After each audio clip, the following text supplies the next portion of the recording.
Crime alert, जुर्म के खिलाफ आवाज।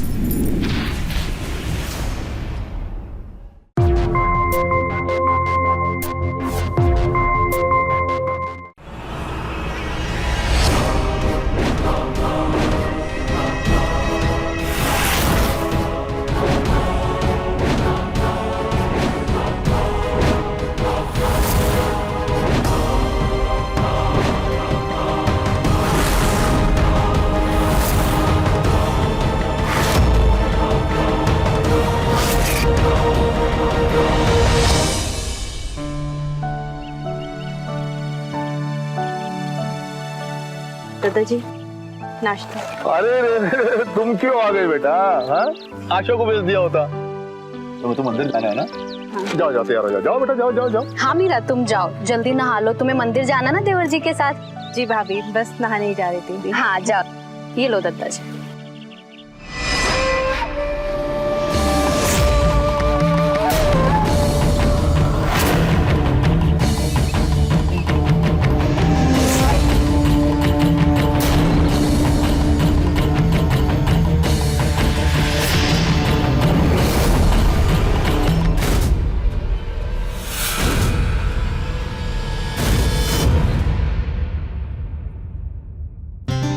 अरे क्या कर रहे हो यार?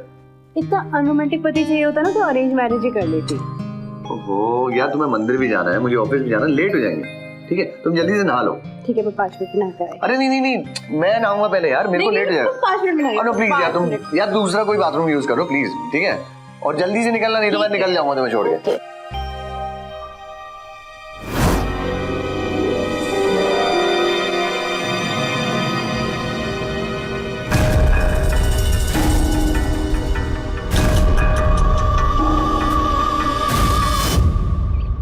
काम हो गया ना? पक्का? हाँ हाँ, सुन के कान पक गए हैं मेरे। इस बार कोई गलती नहीं होनी चाहिए, समझा?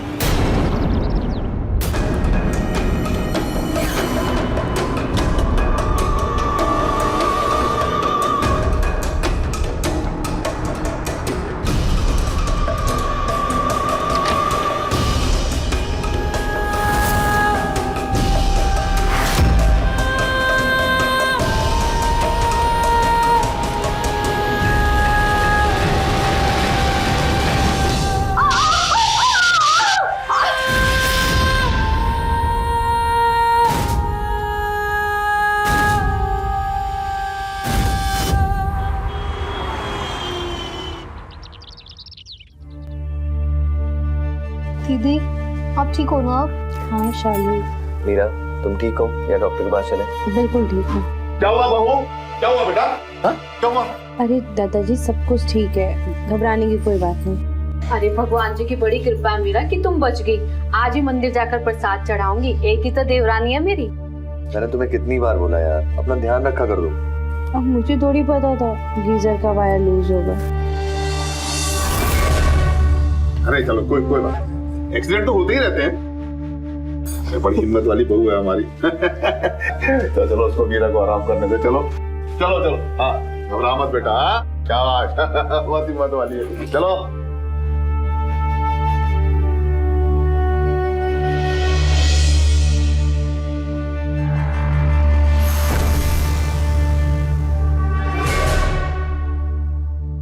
दीदी, ये क्या हो रहा है आपके साथ? हाँ दीदी, इत्तेफाक से एक्सीडेंट एक बार हो सकता है, 2 बार हो सकता है, लेकिन पिछले महीने में जिससे आपकी जान जाए ये सब 3रा हादसा है। पर आप बिल्कुल भी चिंता मत करिए दीदी, जब तक मैं यहाँ पर हूँ मैं आपको कुछ भी नहीं होने दूंगी। बस बस। अच्छा वो दादाजी के चाय का टाइम हो गया, उनको चाय दे आऊं? जी कुछ नहीं होगा तुमसे, कुछ नहीं कर सकते तुम। तो सब कुछ मुझे करना पड़ेगा। दादाजी कोशिश तो किए थे ना हम, अब सफल नहीं हो पाए तो क्या कर सकते हैं? नाम दिख गया पर है पराजय ही पराजय। दादाजी आप तो हमें जानते रहते हैं और किसी को तो कुछ कहते नहीं है। ज्यादा बकवास की ना, फिर सरोते से जुबान काट के आगे कर दूंगा मैं। बकवास करता है साला। जो सामान मंगाया था लाया क्या? हाँ दादाजी यही रखा था, देखो।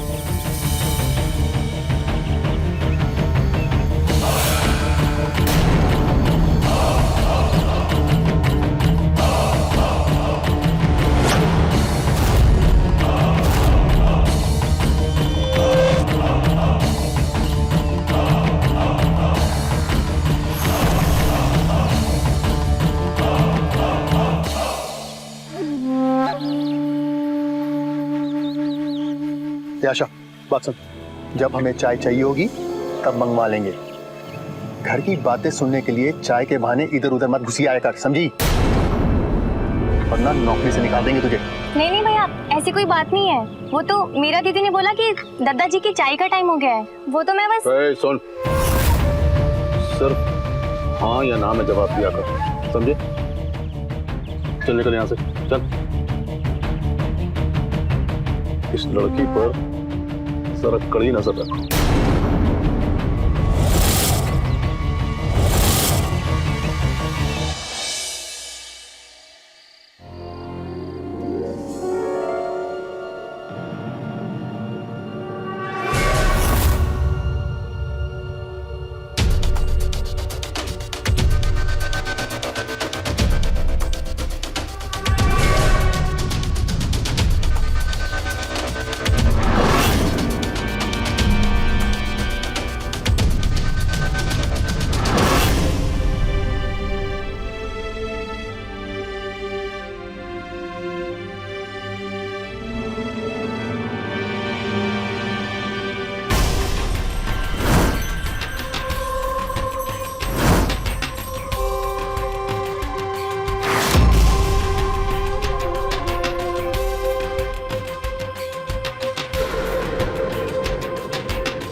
इस वक्त कौन जग रहा है?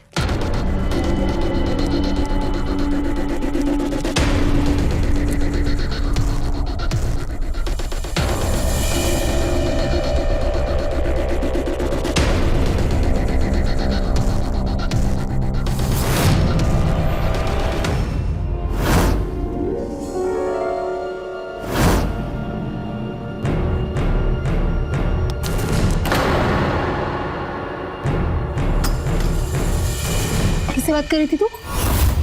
हाँ, और कौन है यहाँ पर? मैंने कुछ पूछा है तुझसे? मैं किससे बात करूंगी? मैं तो यहाँ पर अकेली हूँ। अच्छा, तुम अकेली हो? तो तुम इस वक्त छत पर अकेली कर क्या रही हो? दीदी वो मेरा बहुत जी घबरा रहा था, तो मैंने सोचा थोड़ी ताज़ी हवा खाने ऊपर आ जाऊँ, पर आप तो हमेशा मुझ पर शक करती हैं। ठीक है, ये नौटंकी बंद कर, जा सो चुपचाप जाकर।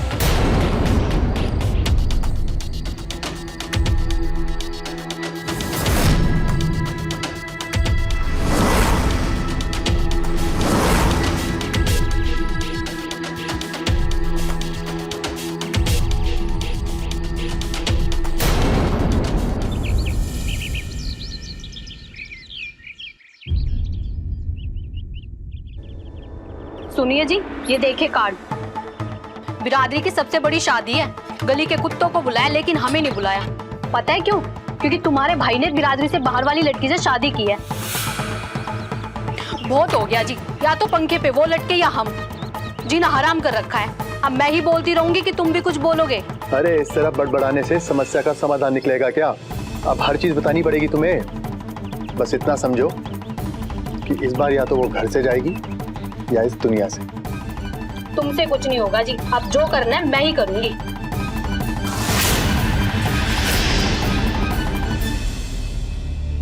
मीरा, मशीन में कब से कपड़े डाले हुए हैं, तुमने सुखाए नहीं अभी तक? जी भाभी, बस अभी जा रही हूँ। जल्दी करो।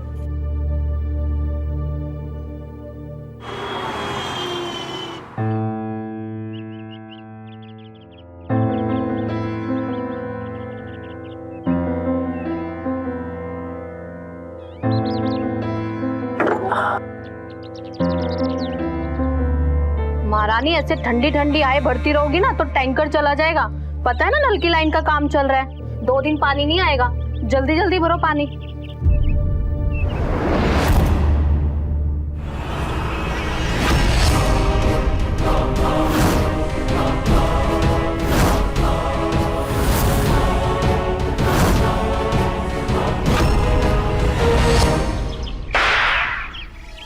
अब क्या गिरा दिया महारानी ने?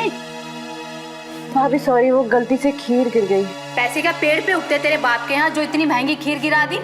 सीमा जी, आपकी हिम्मत कैसे हुई दीदी से इस तरीके से बात करने की? हाँ,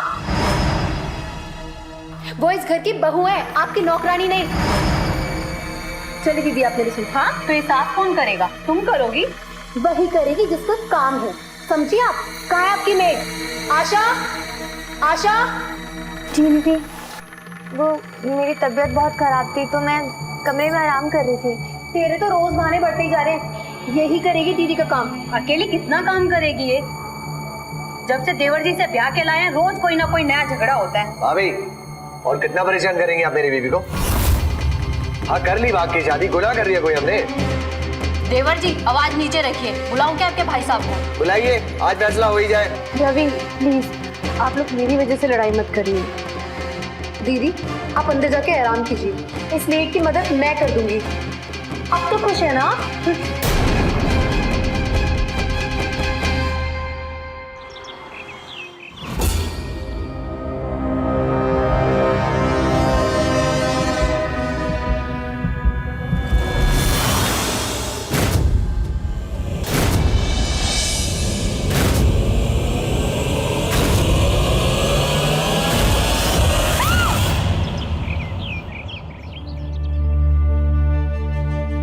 बेबी, डॉक्टर ने कुछ दवाइयाँ बोली हैं, मैं मार्केट से लेके आता हूँ।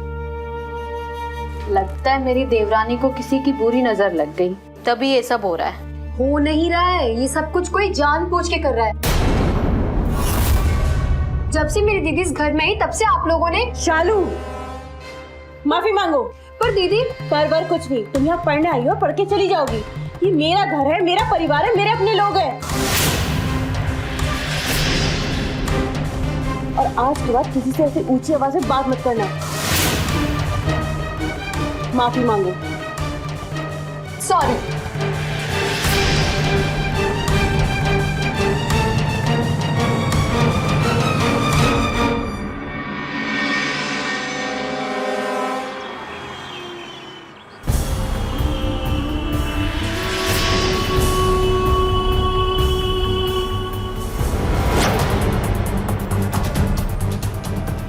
हैं?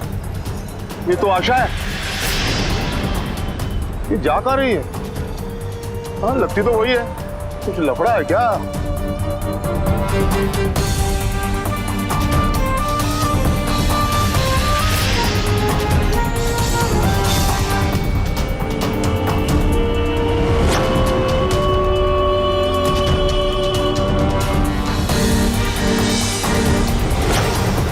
ये तो रवि है।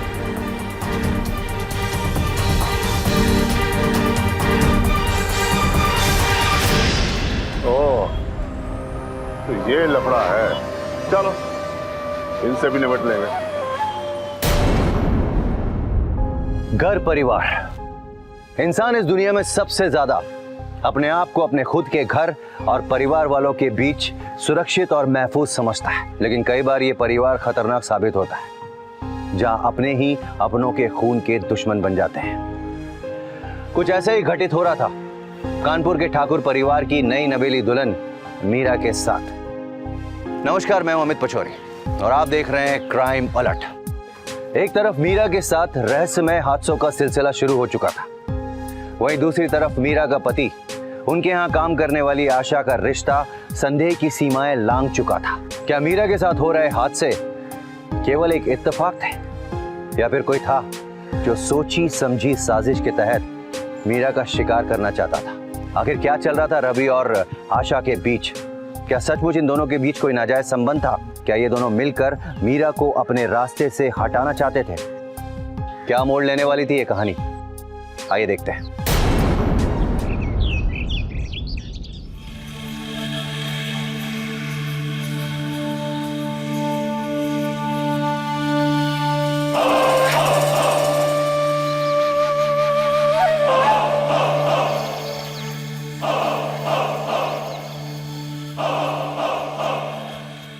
आशा, इधर आ।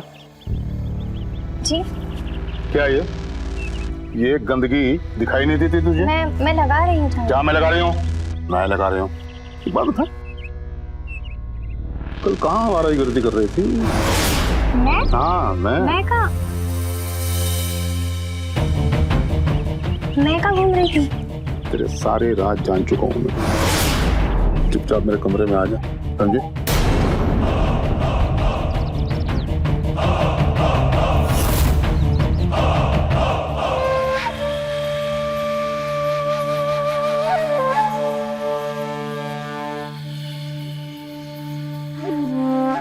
जी दादाजी। आजा आजा, अंदर आजा। तेरे बारे में मैं सब जानता हूँ, लेकिन मैं किसी को बोलूंगा नहीं।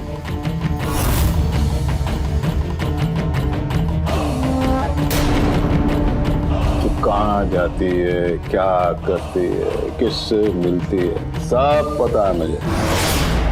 तू ये चाहती है ना कि मैं किसी को ना बताऊं? तो मेरा एक काम कर, तेल की बोतल उठा और जरा मसाज करते हैं। आप मुझे जैसा समझ रहे हैं मैं वैसी नहीं हूँ। आप अपनी हद में रहिए। हद में तू रहे अपनी। ये जो तेरा रवि के साथ चक्कर चल रहा है ना, सब जानता हूं मैं। छोटे छोटे कपड़े पहन के घूमती है उसकी गाड़ी में। बताऊं क्या सबको? बोतल उठा और आजा।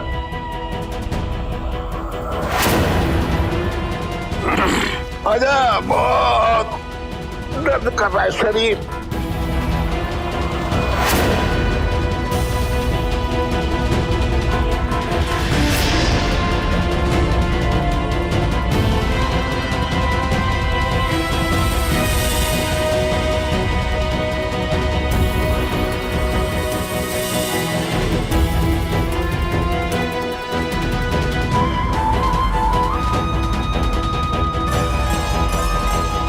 आजा आजा आजा।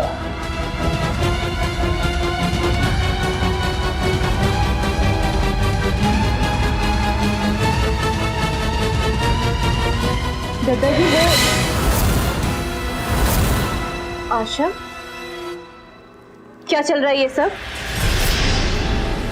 और तू यहाँ क्या कर रही है? अरे बहू, वो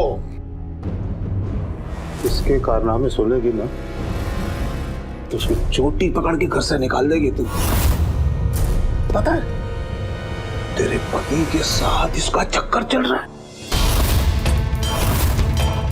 अरे मैंने देखा है, छोटे छोटे कपड़े पहन के घूमती है उसके साथ गाड़ी में।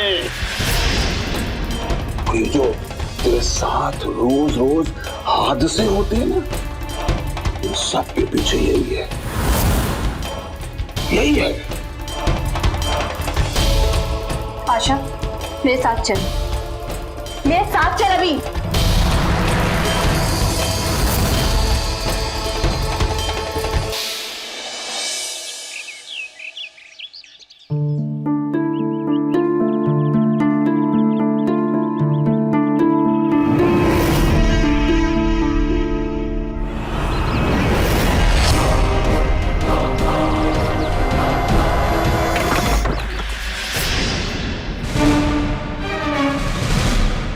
मीरा,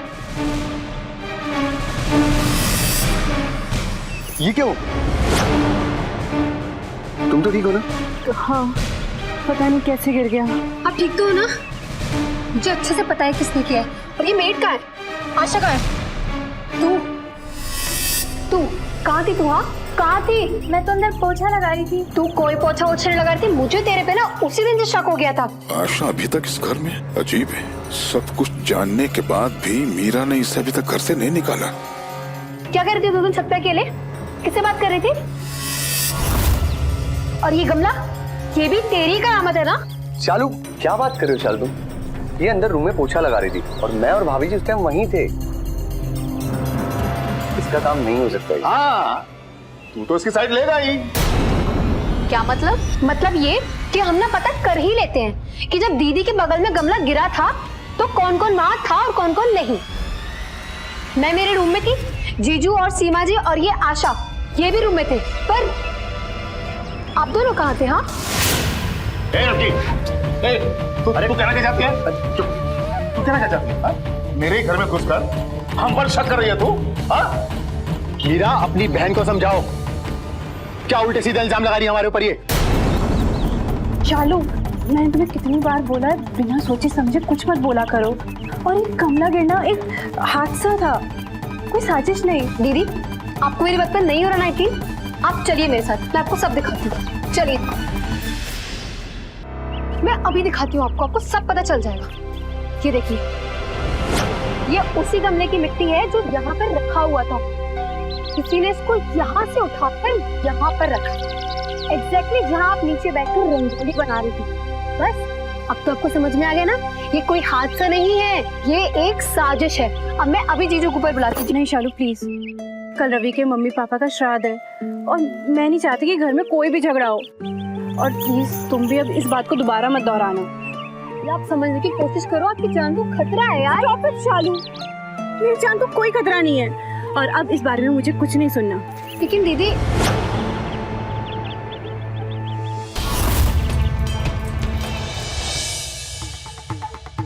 दादाजी, कल के शुभ दिन ये नेक काम हो जाएगा। हमारे रास्ते का कांटा हमेशा के लिए निकल जाएगा। वकील से बात कर ली है मैंने, सब इंतजाम कर दिया मैंने। शुक्र है, इस बला से छुटकारा तो मिलेगा। हाँ, लेकिन जरा होशियारी से, इस बार किसी तरह की कोई चूक नहीं होनी चाहिए।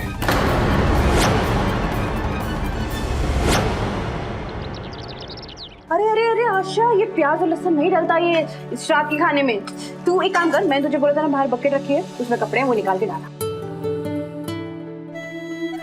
शालू, अगर इस पे जरा सा भी उबाल आए ना खीर पे तो सिम कर देना गैस, और कुछ समझ ना आए तो मुझे आवाज लगाना, ठीक है? लेकिन ये सुनो तो, तुम इतनी टेंशन ले क्यों रही हो यार? एक छोटा सा शादी तो है। पता है शालू, शादी के बाद ये मेरे सास ससुर का पहला श्राद्ध है और अगर मैं खुशी खुशी और दिल से करूंगी ना तो वो बहुत खुश होंगे और रवि की फैमिली भी मुझे अपना लेगी खुशी खुशी, समझी? अब तो अच्छे से काम कर, मैं आती हूँ, ठीक है?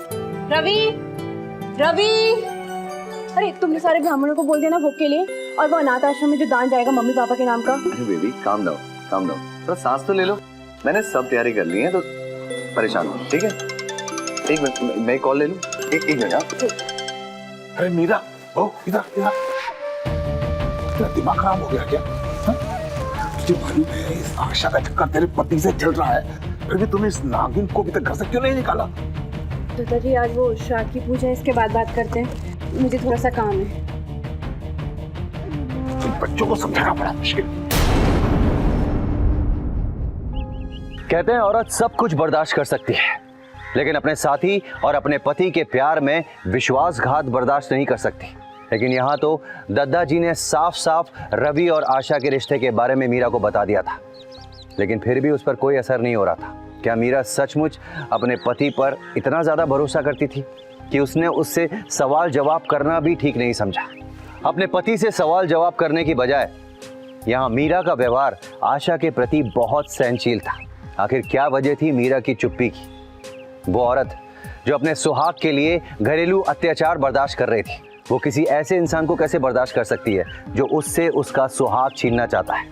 क्या सच में शालू सही थी जो बार बार अपनी दीदी को आगाह कर रही थी कि कोई तो है जो उसे मारना चाहता है? और अगर हाँ, तो वो कौन था जो बार बार मीरा को मारने में नाकामयाब हो रहा था? क्या वो अपने इरादों को अंजाम दे पाएगा?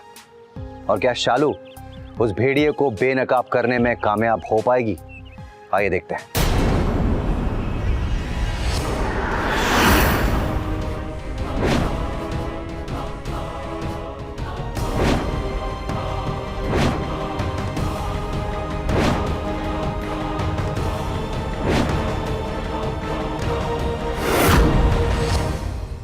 अरे शालू, कुछ लेकर आओ भाई।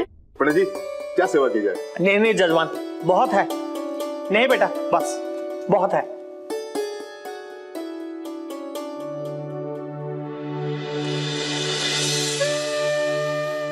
पंडित जी, भोजन हो गया? व्यवस्था ठीक है ना? प्रभु कृपा से सब ठीक था जजमान। मैं बस अभी आया।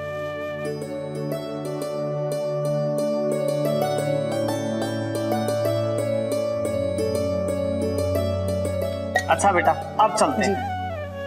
रुकिए पंडित जी,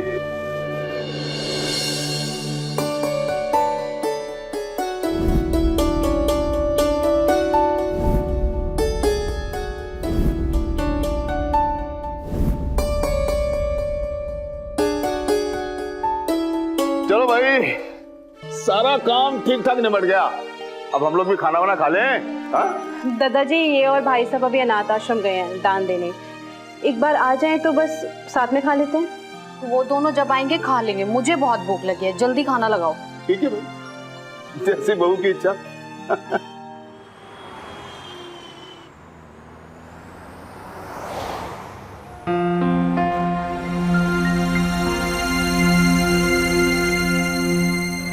अरे शालू, आशा, अरे लाओ भाई खाना जल्दी लाओ।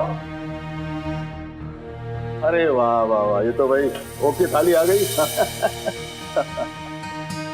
आजा आजा चलो। शालू तुम भी बैठ जाओ बेटा। नहीं नहीं, आप लोग बैठिए, आज आप सबको मैं खाना परोस देती हूँ, है ना।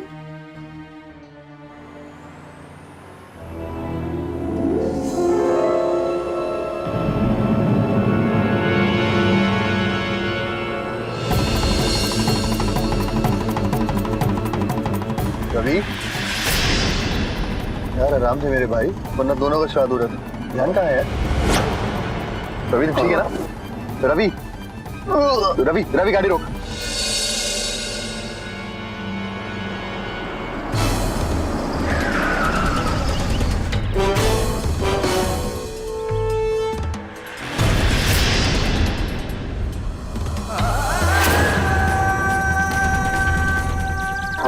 रवि रवि रवि क्या हुआ? रवि रवि रवि क्या हुआ?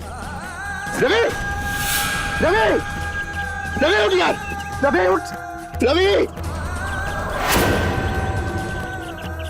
ये प्रसाद की कटोरी सारे खाने में मिला दो, फिर परोसना ताकि सबको प्रसाद का लाभ मिल सके। नहीं नहीं मीरा, इस प्रसाद की असली हकदार तुम हो। ये थाली तुम्हारे लिए है, आज तुमने बहुत मेहनत की है ना, आज ये प्रसाद तुम ही खाओगी, है ना दादाजी? हाँ हाँ बेटा, ये इस प्रसाद तो तुम्हारा हक है। अरे हाँ दीदी, इस पर आप ही का हक है। हाँ खाओ बेटा खाओ।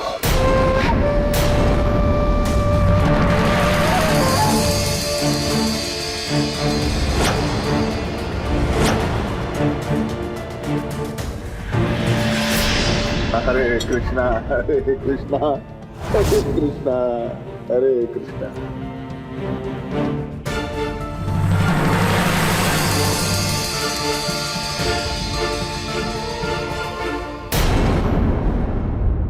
दीदी क्या हुआ बहू? दीदी दीदी क्या हुआ? दीदी अरे दीदी बहू बहू, हो रही ना? अरे क्या हुआ? पानी पिला बहू। दीदी अरे आंखें खोलो बेटा। दीदी अरे बहू, ओ गॉड, ये तो मर गई। दीदी दीदी उठो। मैंने कहा था दी से कि उनके ससुराल वाले उनकी जान लेकर ही रहेंगे, और वही हुआ। तुम लोगों ने खीर में जहर मिलाकर मेरी बहन को मार डाला। हाँ, हम क्यों मारेंगे? तू ज्यादा बन मत, तू नहीं मारा मेरी दीदी को। तूने कहा था ना कि प्रसाद की थाली में सिर्फ दीदी ही खाएंगी। इस प्रसाद की असली हकदार तुम हो, ये थाली तुम्हारे लिए है, आज तुमने बहुत मेहनत की है ना, आज ये प्रसाद तुम ही खाओगी। इसका मतलब तुझे बहुत अच्छे से पता था कि उसमें जहर मिला हुआ है, और मैंने तुम लोगों को सुन लिया था बात करते हुए। दादी, कल के शुभ दिन ये नेक काम हो जाएगा, हमारे रास्ते का कांटा हमेशा के लिए निकल जाएगा। तुम लोग आज के दिन दीदी को रास्ते से हटाना चाहते थे ना? बकवास बंद कर। कुछ भी बकवास करे जा रही है। अरे रास्ते से हटाने का मतलब हम जान से नहीं मारना चाहते थे, हम तो प्रॉपर्टी में रवि और मीरा को हिस्सा देकर घर से निकालना चाहते थे बस। एक मिनट प्रसाद की थाली कौन लेकर आया था? वो आशा लेकर आई थी ना, उसी ने जहर मिलाया होगा। लेकिन आशा क्यों मारेगी मेरी बहन को? क्योंकि उसका रवि के साथ चक्कर चल रहा है। हाँ, तुम्हारी बहन को जान से मारकर वो अपने रास्ते साफ करना चाहती थी, उसने जहर मिलाया होगा। रुको, मैं बुलाता हूँ अभी पुलिस को ना। ऑफ कोर्स दादाजी।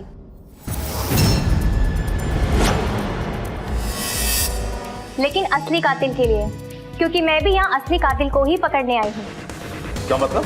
मतलब ये कि मेरा नाम आशा नहीं है, वेदिका है, डिटेक्टिव वेदिका साही।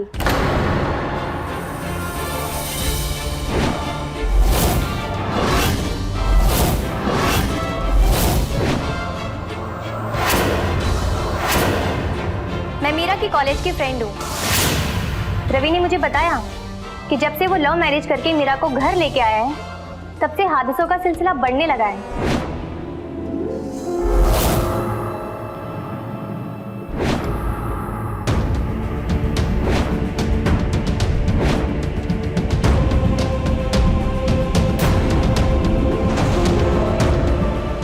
पहले रवि को लगा वो सिर्फ एक हादसा था,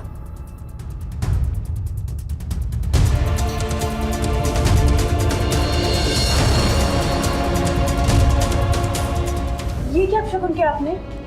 शगुन? ये गैस ऑन थी, शगुन अब शगुन यही हो जाता। अभी दिमाग क्या रहता तुम्हारा? जब दोबारा ऐसा हुआ तो रवि का शक यकीन में बदल गया कि इस घर में कोई है जो वाकई में मीरा की जान लेना चाहता है। ओह, इसका मतलब तू कब से हम पे शक कर रही थी? ऑफ कोर्स, क्योंकि आप में से ही कोई है जो मीरा की जान लेना चाहता है। बढ़िया है डिटेक्टिव बनकर। फिर भी मीरा मर तो गई ना? No, actually not. Meera, get up.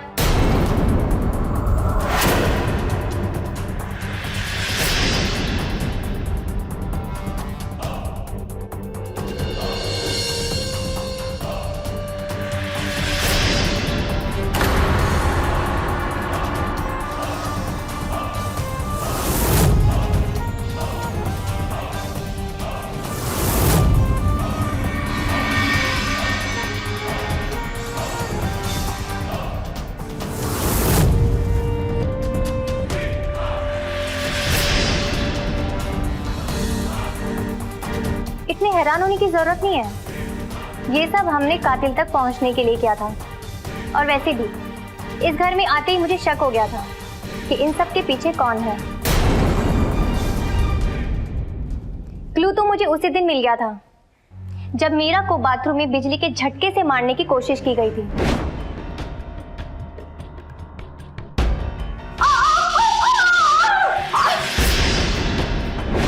उस वक्त मुझे बाथरूम के बाहर प्लास्टिक के ग्लव्स मिले डस्टबिन में। उन दस्तानों के अंदर हैंड लोशन की खास महक आ रही थी और वो गीले चप्पलों के निशान एक कमरे की तरफ जा रहे थे।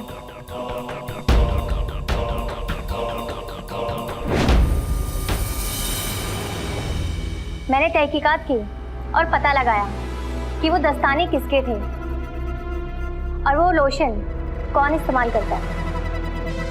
पर जो नाम सामने आया मैं खुद ही हैरान हो गई। तो मैंने इस बात को रवि को बताना जरूरी समझा।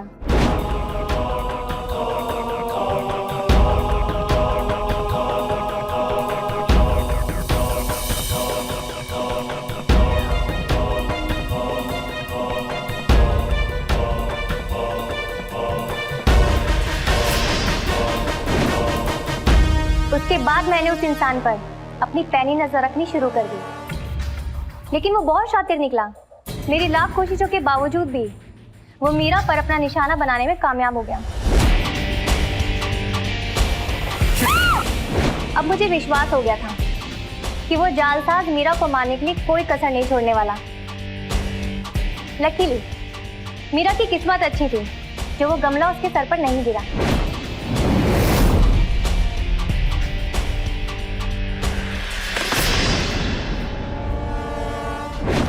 मुझे अंदेशा हो गया था कि वो कातिल श्राद्ध के दिन मीरा को मारने की कोशिश जरूर करेगा। इसीलिए मैंने चुपके से एक मोबाइल कैमरा किचन में छुपा दिया।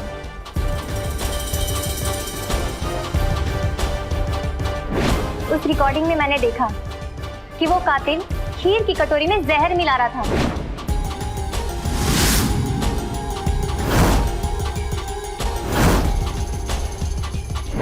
मैंने मौका देखकर उस जहरीली खीर की कटोरी को फेंक दिया। आशा, इधर आओ। और हूबहू वैसी ही कटोरी उसकी जगह रख दी।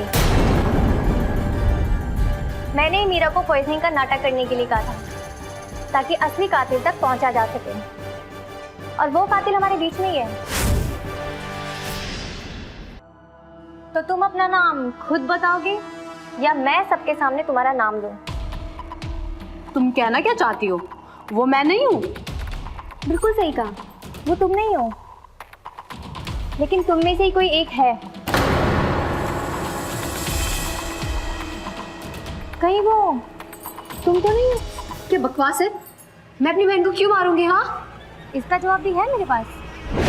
हाँ पापा, मैं ना तो सिर्फ दीदी की जिंदगी बर्बाद करूंगी, बल्कि माय डियर जीजा जी की भी पूरी फैमिली को बर्बाद कर दूंगी। मैंने कई कोशिशें की हैं पापा। तुम जो कर रही हो ठीक कर रही हो बेटा। इस लड़की की वजह से तुम्हारी शादी टूट गई, समाज में मेरी नाक कट गई। इसका तो मर जाना ही बेहतर है।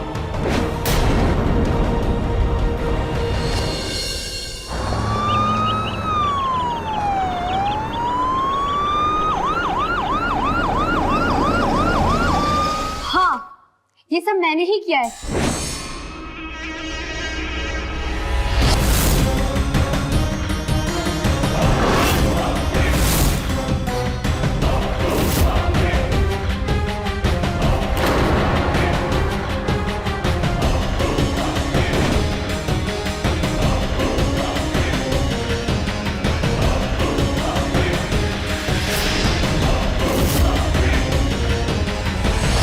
ये सारी मेरी प्लानिंग्स थी कि श्राद्ध वाले दिन ही मीरा दीदी का भी श्राद्ध कर दूं और ये सारे इल्जाम इनके घर वालों पे आ जाए।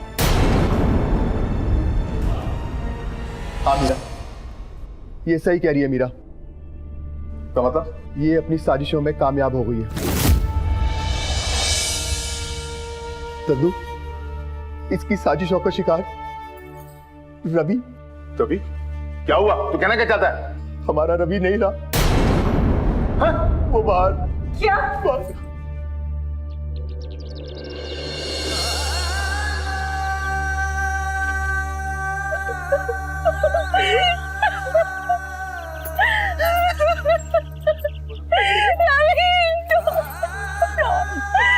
हो गया तुम्हें? उठो रवि, प्लीज। रवि, मेरे छोटे भाई, अरे उठना यार।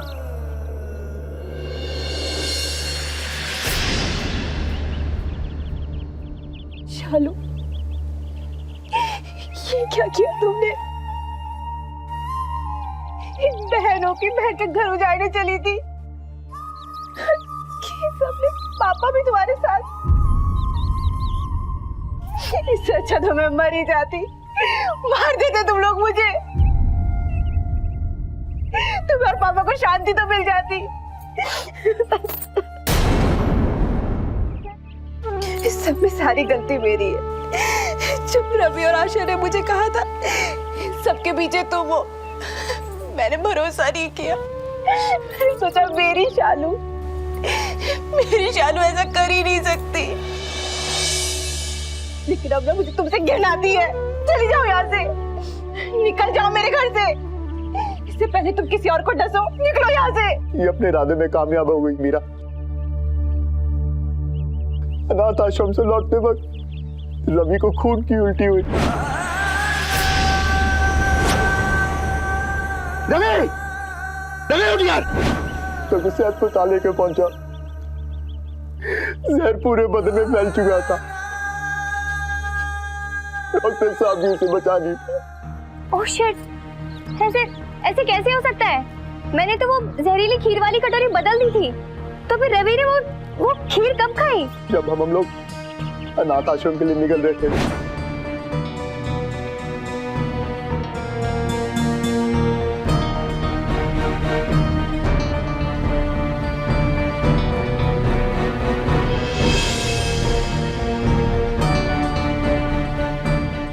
अरे रवि चल, अब कितना खाएगा? देर हो रही है यार। चल चल चल चल चल। मैं वो खीर की कटोरी फेंकने ही वाली थी, तब मुझे सीमा ने किसी काम से बुला लिया था। आशा, इधर आओ। Oh my god, I am really sorry Meera. ये सब मेरी वजह से हुआ है। तुम्हारी वजह से नहीं, मेरी बहन शालू की वजह से। जब घर का बेदी लंका ढाए तो इंसान क्या, भगवान भी कुछ नहीं कर सकता। गिरफ्तार करो इसे।